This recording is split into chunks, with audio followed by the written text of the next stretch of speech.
And it was at this point where I was starting to like feel like I was an old cartoonist. I was getting old, and I was starting to meet all these young people, and many of them just seemed like flibberty gibbets. People seemed to be not, I don't know, doing like work that wasn't somehow serious. But when I met Sophie and heard her talk at this panel, here was somebody talking about serious political ideas in a very exciting way. Actually, the panel I went to, for some reason, Sophie didn't get to talk, or I had to leave before it was over, so I didn't really get to hear her presentation on her book, War of Streets and Houses, that she was there with that year. But I went out and bought it, and when I read the book, I could see that, yes, she was very smart, and she did have a really wonderful grasp of political ideas, but also she could draw. She was a really good cartoonist, and not just in terms of her drawings, but in the way that she could tell a visual story, which is something that you can't really fake. You know, she really had the chops. I could see that. It was exciting. So the other exciting thing about this book was that she didn't just tell. It's a book about the 2012 Montreal student strikes. And she didn't just talk about her own experience of that. She brought in all this other wonderful historical material. She was talking about the Paris Commune and urban design, and just there was a great deal of depth to what she was doing. So, and she was able to do that without ever sounding didactic. Another wonderful thing. So she's brought all those same traits to bear in the contradictions, and it's really exciting to see this richer, much longer work. So let's talk to Sophie about this amazing book. Okay. Sophie, thing one is, I wanted to just start by talking about your influences a little bit. I know Hergé was a big influence, but I'm wondering if Joost Zwarte also was an influence. Oh, yeah. And did you know that he was at MoCA that very same weekend? Did you happen to? I may have known that, but I certainly didn't meet him. I think I would have crumbled as well. But I did. Yeah, there's actually a panel in here that's a pretty direct sort of tribute to some of the ways he draws his characters. Yeah. When did you discover his work?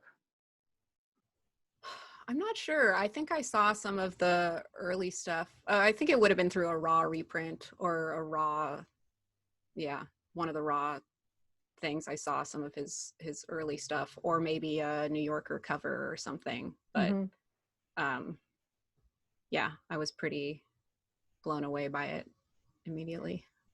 And of course, he's the guy who gave the term clear line to that style of drawing, which you have now like adopted so beautifully. Do you want to talk about the clear line style? Does that make any sense to you to give a little? Yeah, sure. I mean, to talk about the qualities of clear line, or why I. First, the qualities, and then why. Okay. So clear line is kind of, I mean, I suppose, if you look at Tintin, that's the obvious example. But it's sort of, I don't know, it's very simplified, but it's extremely clean. And I guess I don't really have words for it per se, but the reason that I was particularly drawn to it for this story, and I've always, I mean, I think if you look at War of Streets and Houses, it's much looser than this book, but if you look at like the nose characters and things, they sort of, I think they reference like George Harriman Crazy Cat drawings. Oh, yeah. Also, didn't think of that. Also, some of the European clear line, and clear line stuff came out of the sort of Franco-Belgian cartoonist world. But I sort of decided to lean into it when I knew it was going to be this like Western European sort of pseudo adventure story. And one of Hergé's sort of faults was that he barely put any women in his comics at all. So this comic centers, two women who are traveling, adventuring, hitchhiking. So Oh, cool. that was one of the reasons that I sort of went that way. Cool. That's great. Yeah, he was very creepy in that way. Kind of like Winnie the Pooh. Okay. So, well, I guess I love the clear line style. I find it really so satisfying to look at such crisp, clean art. I'm completely incapable of drawing like that myself, but I somehow long to. And for me, my biggest struggle in drawing is knowing when to stop putting details in. And so I'm wondering if you have any issues like, I suspect that you don't, because you have gotten rid of absolutely every detail except just a few absolutely necessary ones in each panel. And how did you do that? I think that I maybe suffer from the opposite problem that you have, which is that, if you look at Where Are Streets and Houses, it's really like dashed off. And partially that came out of a feeling of wanting to get that book out really quickly because I felt like it was for the other folks who had been involved. I wish we could show images. I don't know if I hold this up, if that's just to give people a sense of a very sketchy quality of War of Streets and Houses. Yeah. So yeah, with that, I just wanted to sort of dash it off as much as possible. But I was working in the same way that I work now, which is that I do a sketch and then I light box it and then I draw over it. And with this book, I was really like, okay, I'm going to put more details in. Like I'm going to, and I know that relatively speaking, probably more than half of the panels don't have backgrounds. But to me, it's really like, I have to be like, okay, I'm going to sit down and I'm going to draw this space and I'm going to try to make it feel, real. And you do, it does feel very rich and very real. And I'm envious. Like I know that it's still very hard to do that. Even if you're drawing a scene of people riding in a car and you can get away with not drawing the people in the front seat and not drawing the interior of the car because it's night, it's still really hard to draw that. I think I definitely lean towards the sort of graphic elements to be like, okay, what clever thing can I do that will work well and be like a cool solution, but also that will, I don't know, not give me more work to do with. Well, that's what I'm curious about. Are you at all motivated by just laziness? It's not so much laziness as like attention span, I would say. But I think that like I think in the earliest stages of me learning to make comics, it was maybe more of a struggle. But then what I discovered is that people kind of liked it, and so I realized that I could kind of go back and forth and that it wouldn't just look like, oh, she's just being lazy and isn't drawing the backgrounds, Yeah. There are places like some sort of more contemporary cartoonists that I really like are Christophe Blaine and Brecht Evans, who are both European cartoonists, and they drop the backgrounds out a lot. And just have a focus on the sort of like gesture between the characters interacting. And that also happens a lot in manga, which I read a lot as a teen. So I think some of that is being filtered through as well. Yeah, your gestures are magnificent.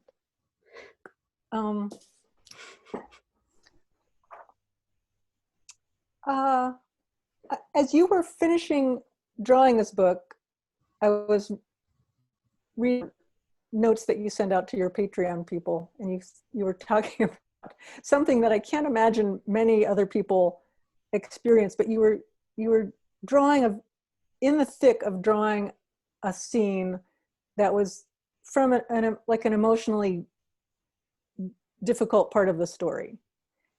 And if I recall, was this the traffic island scene, or do you remember? So I went back and I looked at that post, and I I was vague enough that I myself cannot remember exactly what it was, but it was a weird thing. I think it was fairly late in the book, but it was like some situation where I was creating a scene that was based on something that happened, and in actually drawing it, I started having like weird dreams about like an ex-girlfriend. It was completely unrelated to the story, but it was just putting me in this weird headspace where, all this unconscious stuff that maybe in my brain is linked together. The traffic, what did you call it? The island. Yeah, the island. That scene, I remember I was drawing. So when I was drawing the book, especially in the hitchhiking scenes, this is when the characters are they're trying to sort of navigate to the outskirts of Paris to start finding a ride. And so I went back and I was looking at some of the various like hitchhiking trips that I went on when I was in Europe, and so for this journey I was looking at, okay, well, where did I hitchhike from out of Paris and what was going on there. And so I was on Google Maps and like found I think the place where I had like gotten a ride to this gas station. Yeah. And it was just like, whoa, like total, just like total shock back, just right back there. And like my memory, I think, is like, I'm not sure if it's pretty selective. So maybe I repress things and that's like a useful thing, but there's a lot in there. It's just amazing how an image can like unlock something that was put in storage. Well, how do you think that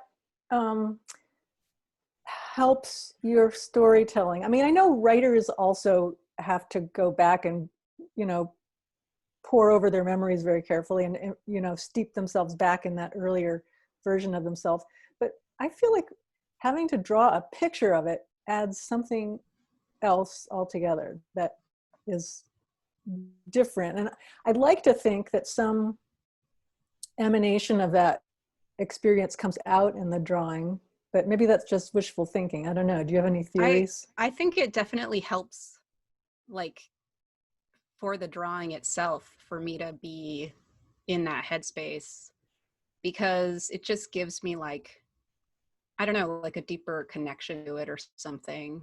And I think it keeps me really present and focused, like on the feeling and like the sensation. And then maybe that helps me sort of to figure out, okay, how much do I need to put in here? Like when I'm thinking about like the hitchhiking scenes, when they're actually in the cars, there are a lot of places where the background's dropped out. And I did that, partly, well, I think mostly because I wanted this sensation of sort of floatiness, because my experience of hitchhiking was that it's this very like, when you're waiting and trying to get a ride, you really feel stuck. But then when you're in a car, it's like you just are set free, and it's like you're not in control anymore, and you're going to get to the place that you're going to get to, but then you'll probably have to get another ride there, and you can't really make plans.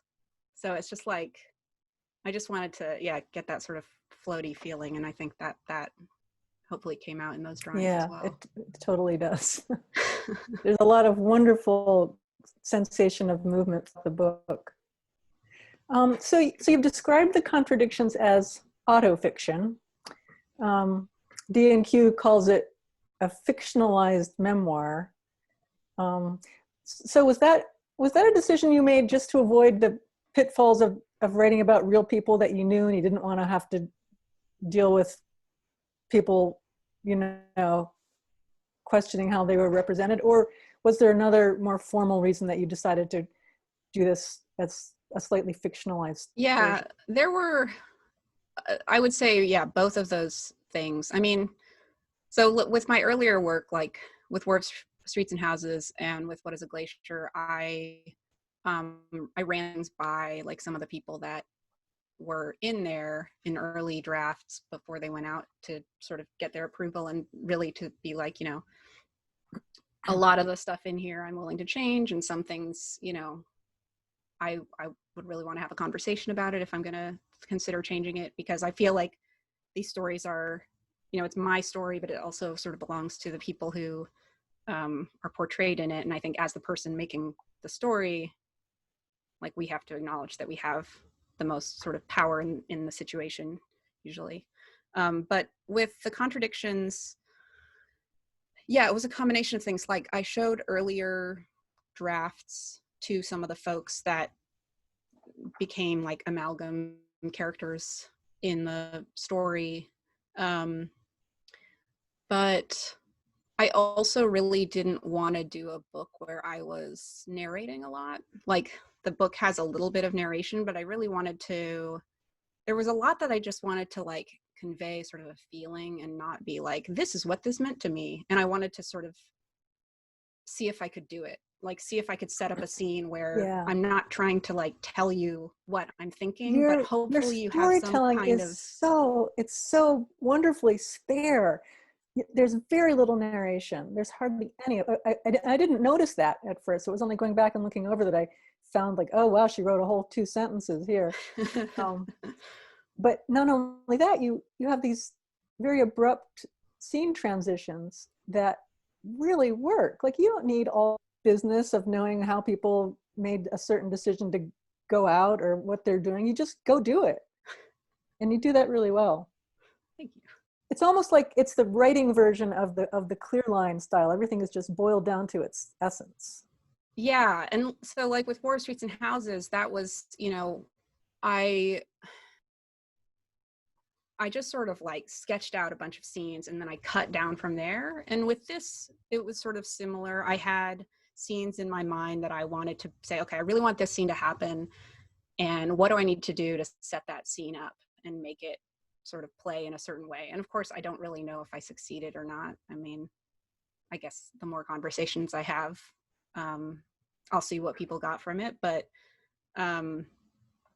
yeah, so I was really like coming at it with a few scenes and then writing, you know, more and more scenes and cutting down. And I tend to think in spreads. So like 2 or 4 pages at a time or 6.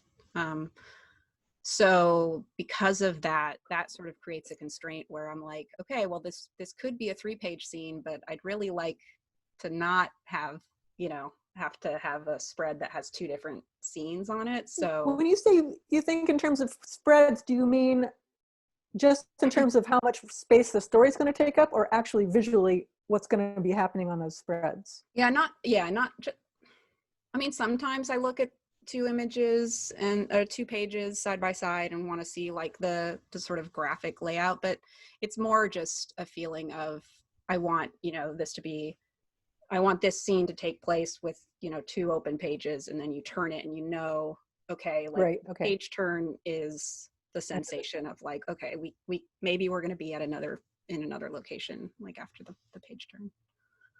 Yeah.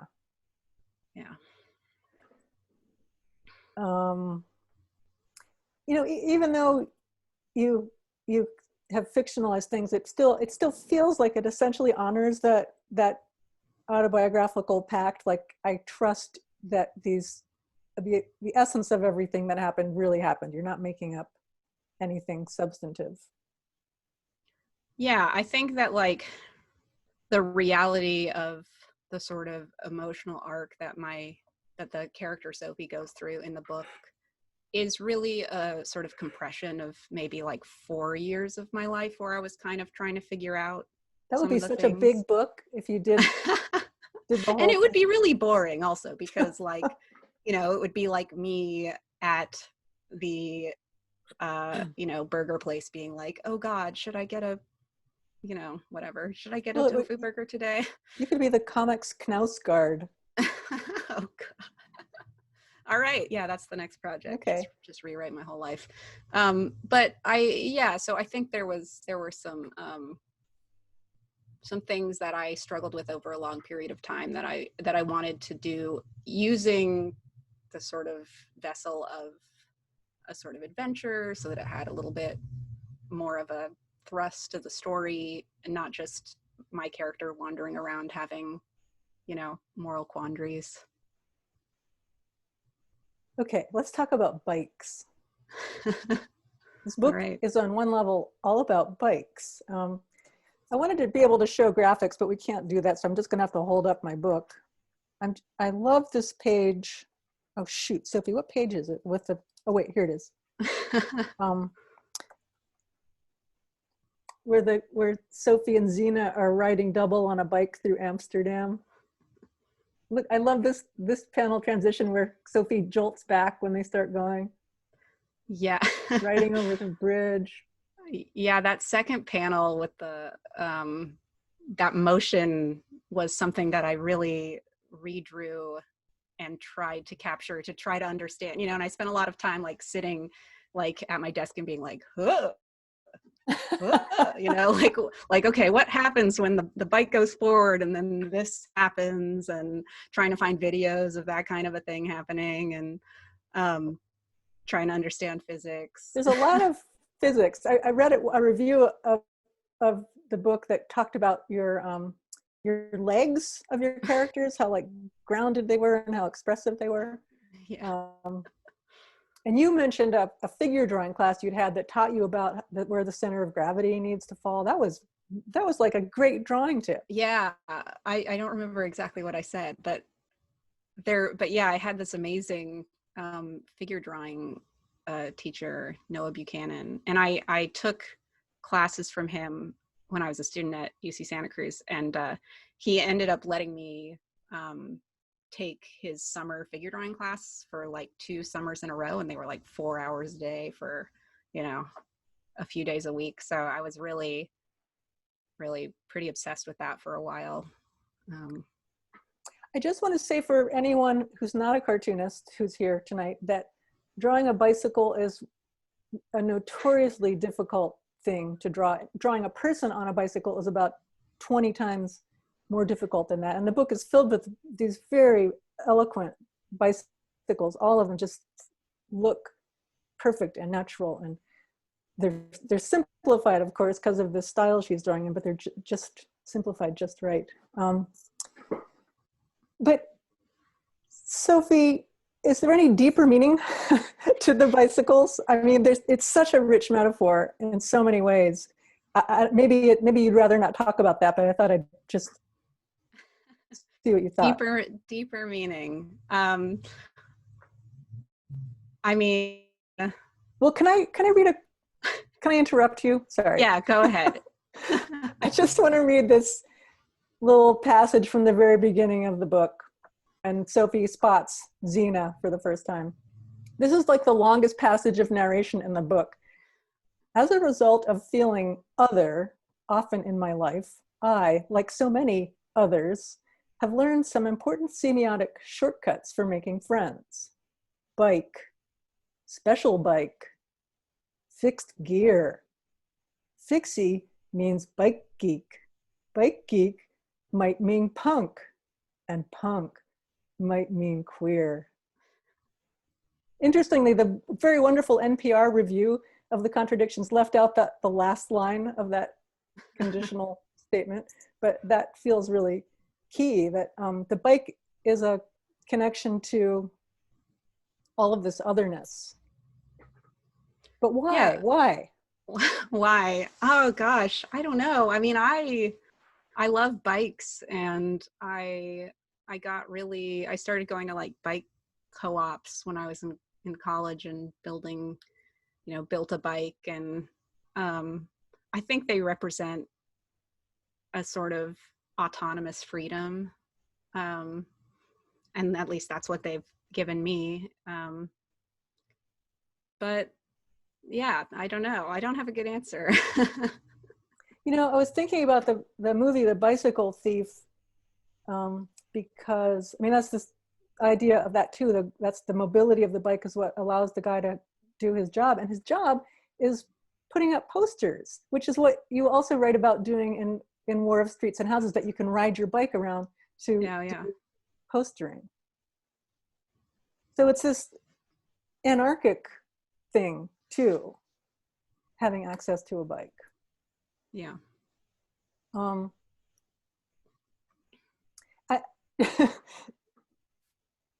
love how the anarchist character Zena rides a fixed gear bike, because it's sort of it seems to me like a sort of metaphor for how her political stances are somewhat fixed as well.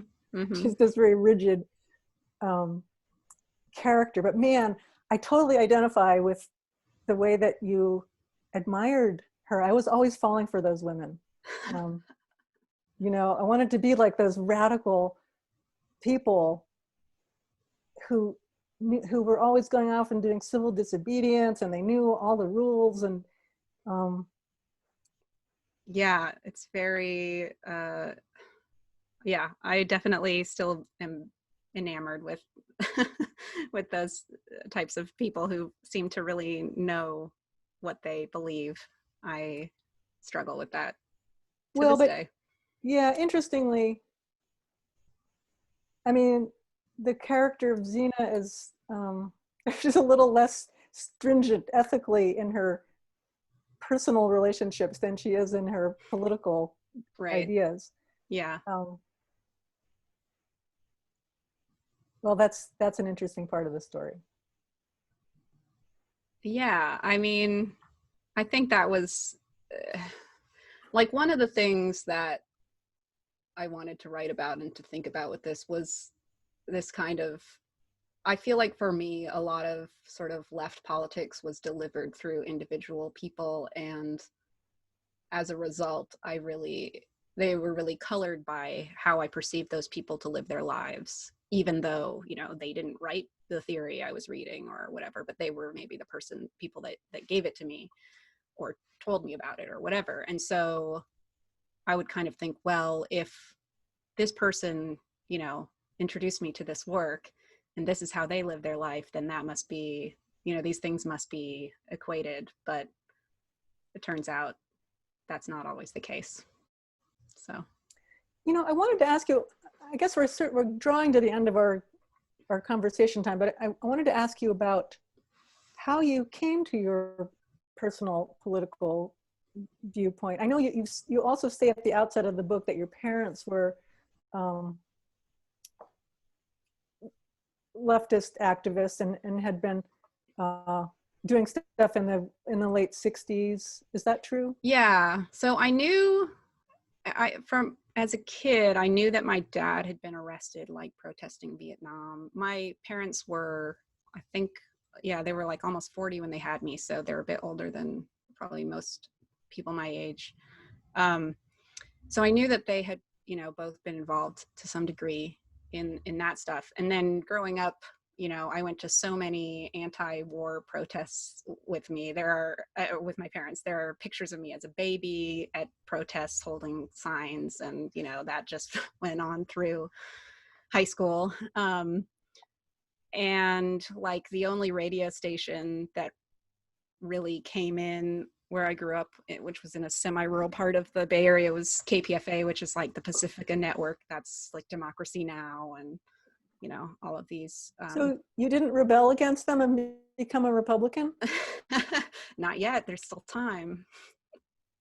But no, I think that I was, I mean, similarly enamored, like with my parents' stories from that sort of era of thinking, you know, oh, they were cool. And like I have a good relationship with my parents, so maybe that's part of why. I don't know. So maybe you had no like moment of political awakening like I did, because I was raised in a very apolitical family. But well, I guess this book is actually about yeah that. Yeah, I think that I didn't like my parents, they were never like, you know, I would say they're lefties or they're progressives, but I wouldn't say they're leftists. I mean, to my knowledge. Yeah, maybe they're So leading a whole like secret agent life. yeah, I don't know. But I think that there was definitely a moment where I had to sort of figure out, okay, like I've grown up going to these events, and you know, but there was also a a moment of, I mean, when I was in France, it was 2008. It was like the uh, you know, the 2008 financial crisis. The euro was like the highest conversion rate that it had ever been for the dollar. I was, you know, even though I was like, okay, sure, we're against the war, that's a given, but it was kind of like, well, there's maybe this is all a little bit more complicated. Um, and that's when I sort of started to become interested in anti-capitalism and communism and anarchism and these things that are, you know, beyond progressive politics.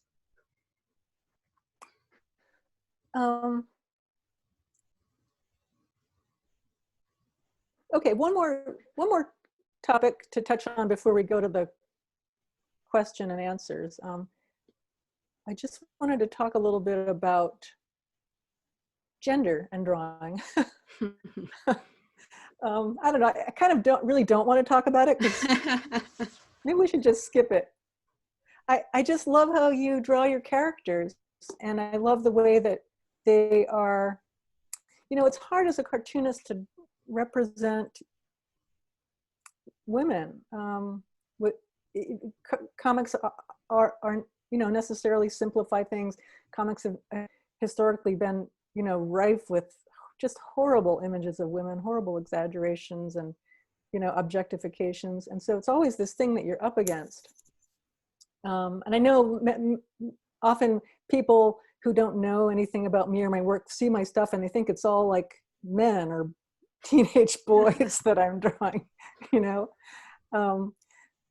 So it's kind of a project, you know, carving out this new way of drawing female identified people. And I wondered if you had anything you'd like to share about that. Yeah, I think like similar, I think I saw in an interview with you at some point that you said, you know, you mostly drew men or boys before drawing Likes to Watch Out For. Is that true? Yeah. And that, yeah. And that was similar to me. Like I grew up drawing almost entirely, you know, men or boys or male looking characters, and myself. And it was basically drawing myself or drawing, you know, boys or yeah, male presenting people.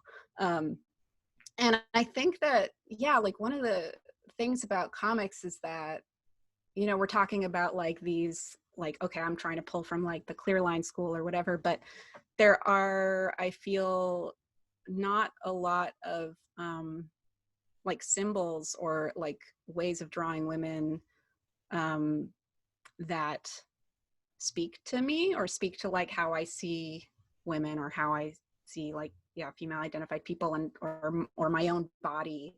Yeah. And so I do think that, yeah, there's not as much of a tradition that we can like grab from. And so it does, yeah, we have to like invent certain things ourselves or apply other things. Yeah.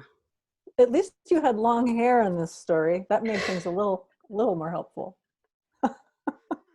Yeah, that was a funny thing because I did at some point in reality, I had short hair and then I grew it out. And then when I was in France, I cut it at some point, but I was like, okay, having a haircut scene and then like a character who looks different, that's just too much. Yeah.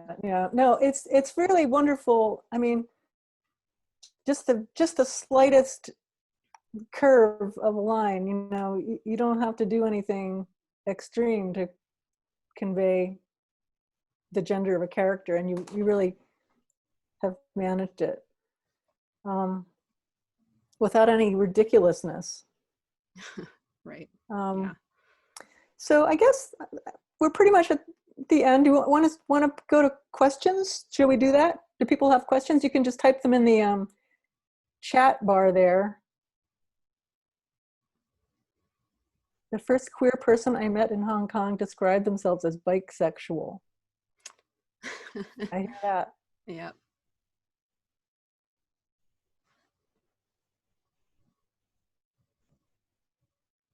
Sophie, may I ask what it felt like turning your webcomic into a print form?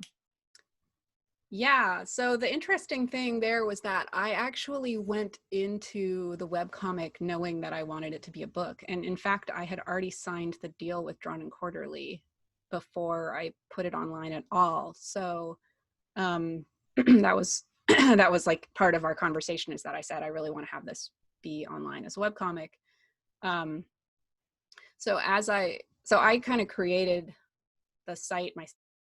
I have a little bit of like web design skill, so I knew that I wanted to have it be in this sort of scrolling format in a particular way, but I also knew that it was going to be a book. So I was thinking, like I said, in spreads from the beginning. So there are scenes that I would imagine play a little differently in the book versus the webcomic, because you don't have those page turns, but because you're scrolling, hopefully you're still seeing things in sort of chunks. But yeah, I mean, something that I was shocked with, and that I should have expected, but I just sort of forgot, was that when I got the actual printed pages, it was just so much more crisp than it had been on the website. Because online, your images are going to be 72 DPI, whereas the printed book are, at least 300 more. So yeah, it's just like, whoa, that was a shock, a pleasant surprise. I have a question related to that. Did you, as you were posting stuff online, did you get any kind of feedback or have interactions with people that changed the direction things were going in? Not really. Like I didn't have comments there, and I posted on Instagram for a little while, but then pretty quickly I was like, this is just too much work. So I didn't have a lot of places where folks could directly interact with me, except for the Patreon, where it was like, well, it's behind a paywall, so Okay.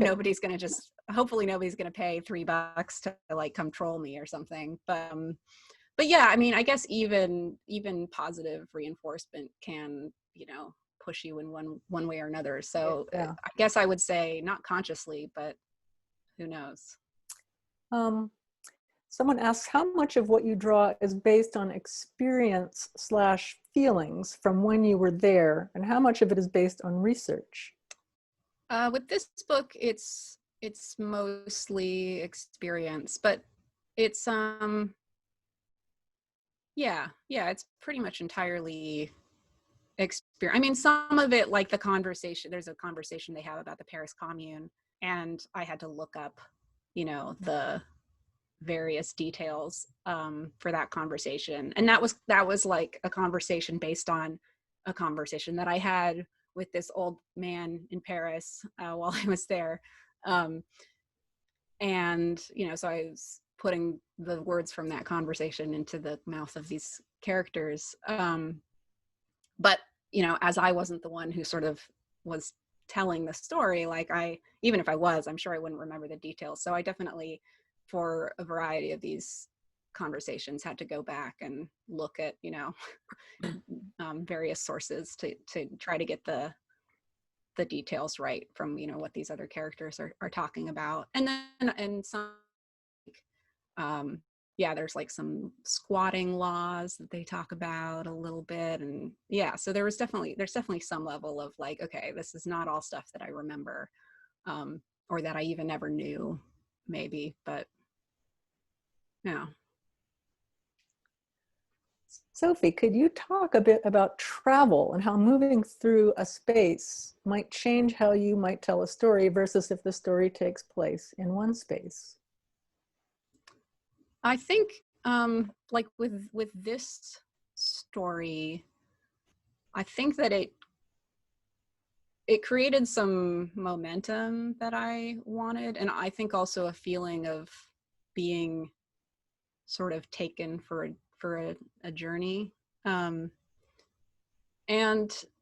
I think that you could certainly, it could have certainly all taken place in Paris. I think it would just be a very different book, but you know, the characters would maybe be thinking about some of the same things, but I think some of the friction that arises comes from this sort of like movement. Yeah, I hope that answers that. I'm not. No one's gonna complain. Sophie, you talked a little bit about making decisions for how to draw the characters, their noses, etc.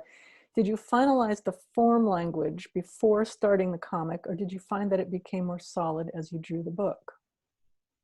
That was, yeah, it really evolved. The first drafts, I did some images that were like just fully pencil. They were like rendered to look like, you know, to be finished pages, but I didn't ink them. They had like pencil gradient. I tried so many different ways of drawing this book, and actually I drew in ink. So I finally decided, okay, I'm going to draw, you know, with pen and ink, and I'm going to light box it and draw it that way. But it was around page like 30 in the book that I think I started finally using like all of the tools that I sort of stuck with through the end. So I started drawing with rulers a lot. Your special tiny ruler? Yeah, I have a tiny ruler that so I can just go eat, eat, eat.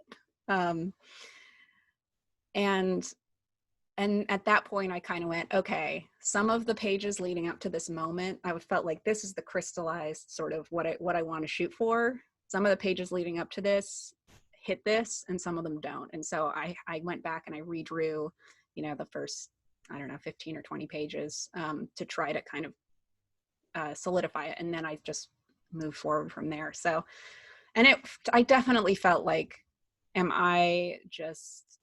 is this ridiculous? Like, am I just spinning my wheels so that I never start working on this book? But when I finally really got there, I kind of felt like, no, this was all worth it. Like, I feel like this is appropriate. And this is, if I'm going to have to draw this for 200 pages, like, this is the sort of form that I want it to take. So I have a question.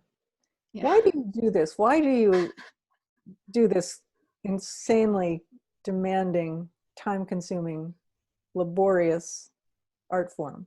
I mean, if you could convey a lot of this information in journalism or, you know, memoir, why do you choose to draw these stories? I mean, I love comics, like, to begin with. I just, for a really long time, I just wanted to be one of the people who draws this thing that I love. And I think, you know, versus writing, I don't know. I do think about writing prose, but I feel like I've been drawing for so long, and at a certain point, you know, as a kid, I would draw comics. And I knew that like my dad and my grandma were really into comics. And so I think that I got a lot of reinforcement from that. And from my peers at school, I had some talent for it. So definitely, I remember in like 4th grade, somebody complimenting my like Babs Bunny drawing and being like, oh, that kid's cool. And he thinks that my drawing is good. Okay, like this is my thing now. But at some point it became like I don't know if it always was, but you know, I would draw in class if I was distracted, and I would draw, and then it became sort of an anxiety thing. If I was, you know, if I was feeling anxious, I would draw. And yeah, when I was trying to figure out, okay, what am I going to study in college? I just was like, well, what's the thing that I do the most? What's the thing that I always come back to, you know, when I try something new out? Well, I just always draw. And so, yeah, I think just a combination of like loving comics and. Do you feel like drawing like helps you think through things? Like helps you? Yeah, I think so. I mean, when I write comics, I really draw them. Like it's chicken scratch, but you know, I do these little scribbles that I know will be a finished drawing or like a figure in the end, and then I write in my text along with it. But often the gesture is just as important, or the, you know, the figures or the space. Yeah. Okay, here's a question. Looking at this book, I'm reminded of the Marshall McLuhan quote, "The medium is the message." Working in the Lean Claire style, compared to Alison's supremely detailed at times style, it conveys the sense of a flashbulb memory, pared down to the essentials. Do you think your art style will change to reflect topics where background details might be more important in future work, or have you found your groove and this is the message you want to convey? It's a good question.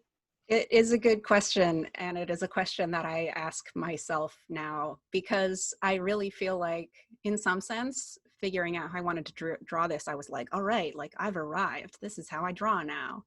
But when I think about what I want to make next, it feels strange to think about drawing it in this way. And I don't know what that really means for future projects. Like, I don't feel like, it's almost like, okay, I made a font and this book was typeset in that font, and will the next one use the same font? I don't know. Or maybe it'll be an iteration of it. But yeah, I think, I mean, part of it also is thinking about that, like that flash quality. I feel like I also was thinking about sort of the like Nouvelle Vague black and white films, and so I don't know what the next project is, and I think that I won't know if I'm going to use this style until I figure that out. Interesting. Sophie, did you keep a sketchbook or diary from the time period in Europe that you could refer back to? I feel like there's an image from your sketchbook in the book. Is that true, or did I imagine that? Oh yeah, that is, I think that's not, Or is that in based on more a of real Streets and Houses? I did have a couple of sketchbooks when I was in Europe, and I had this great little, they used to have these moleskins notebooks that had, they were like the city guide. And when I Oh, was there, yeah. it was before smartphones were ubiquitous. I think only, yeah, like Blackberries, where you could get Blackberries. But so I had this little like moleskine that I would With like, those little thin onion skin maps. yeah. And I mean, that's how I got around Paris. And I drew in that. And I found that the other day, like I don't know, a few months ago, when I was going through some things at my parents' house. But I did have a variety of sketchbooks. But I'm not great at keeping good sketchbooks. A lot of my sketchbooks are just writing and unfinished sort of idea drawings. Me too. I always feel sheepish about that. Yeah. When I'm like, oh yeah, I'll share some sketchbook pages, and then I'm like, I can't share like 3/4 of the things on this page, so oh well. How far ahead do you plan, and at what point do you regret making the plan? With this book, I had really the whole thing drafted before I started drawing it in the finished form. But that's not how, past books, like I said, with More Streets and Houses, I was sort of, just making a bunch of these pages and then chopping back from there. So it was quite different. But with this book, I did allow myself to make edits, particularly around pacing and sometimes cutting scenes that I thought were extraneous, as I went along.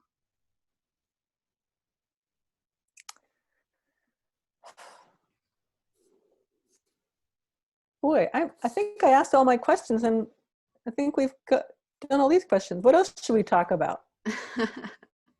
Oh, well, McNally Jackson Oh my has, God. they have book plays. There's a special book plate, but you should all order the actual physical book from McNally Jackson. It is an amazing book. It's got these deckled edges. You just have to hold this book. The paper is so smooth and thick. You have to get the actual physical book. Do it right now. Yeah. Yeah, I'm really happy with how the actual object came out. Here's a very particular question. Is the zine about hitchhiking that Zena lends Sophie off the map? It is, yeah. And it's actually in the indicia of the book. I mention that. Yeah. I don't know what that is. It's a crime publication. Oh, And that's like the graphics collective you were talking about somewhere? oh, maybe, yeah, they're like an anarchist collective that's variously scattered around the US. I believe they might be international.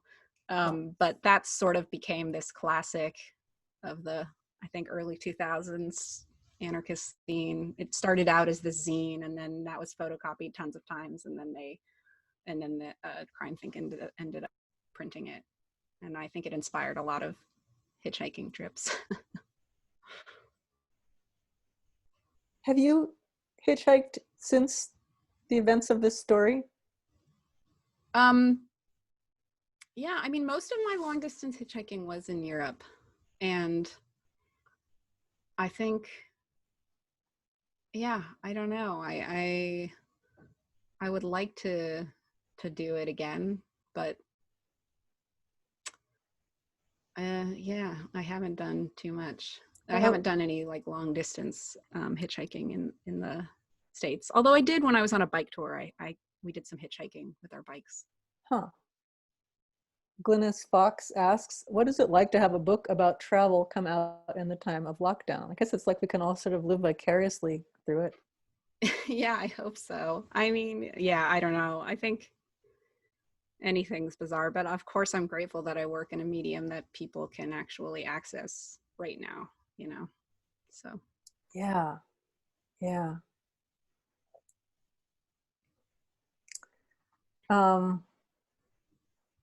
Looking at the bookshelf behind you, I'm wondering which comic is your all-time favorite, the one you read over and over? that's interesting. What do I read over and over?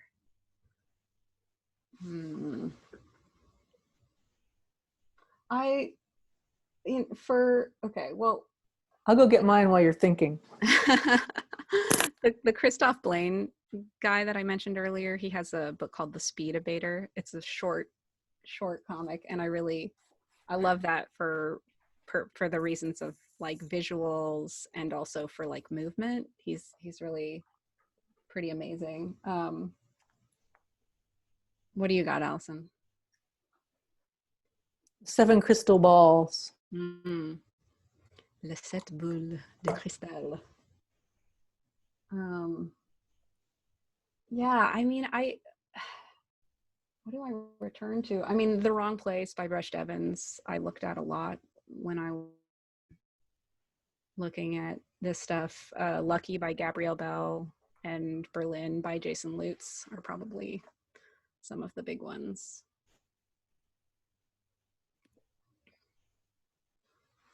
Hi, I'm popping back in to say thank you both so much for a wonderful conversation. And thank you to a wonderful audience too. And please, yes, buy books. And book plates. So if you order from McNally Jackson, you will get book plates. And I signed and numbered them myself. Oh, they're numbered. Yeah. Wow.